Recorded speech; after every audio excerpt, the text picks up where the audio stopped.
So hello guys, welcome और polynomials maths का chapter है पॉलिनोमियल्स। और मैं गारंटी देती हूँ कि इसमें मात्र 8 कॉन्सेप्ट में आपका पॉलिनोमियल चैप्टर पूरा तैयार। 8, 9, 10 हर किसी क्लास में पॉलिनोमियल्स कॉन्सेप्ट है। तो देखते हैं पॉलिनोमियल क्या होता है। यहाँ पर मैंने एग्जाम्पल नहीं, इसका ये नोटेशन है जो कि ये होता है। अगर आप एक एल्जेब्राइक एक्सप्रेशन ले लो जिसकी कुछ वेरिएबल के रेस कुछ पावर अगर अटैच हो।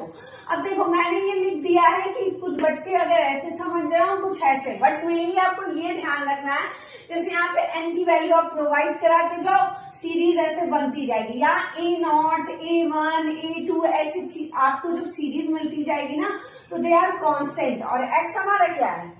वेरिएबल। तो एक एल्जेब्राइक एक्सप्रेशन जिसके पास वेरिएबल है और उस पर रेस सम पावर है। यहाँ x की पावर कुछ है, ऑफ कोर्स है मैम, यहाँ x की पावर 0 है और सबको पता है x की पावर 0 1 होता है। ओके, ठीक है।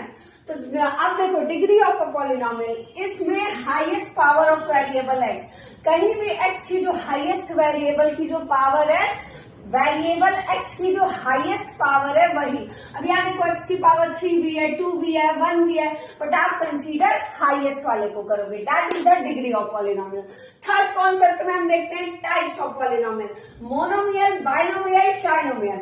मोनोमियल में सिर्फ एक टर्म होगा, बाइनोमियल में 2 टर्म्स होंगे, ट्राइनोमियल में 3 टर्म्स होंगे। जैसे यहाँ पे 2x होगा, यहाँ पे 3x plus 2x square 2 term आपके बन रहे हैं। ठीक है, ये चीज आपको ध्यान रखना है। Zeros of a polynomial, ma'am ऐसी x की वैल्यू जो कि पूरे पॉलिनोमियल को हमारे जीरो कर दे वो होता है जीरोस ऑफ ए पॉलिनोमियल।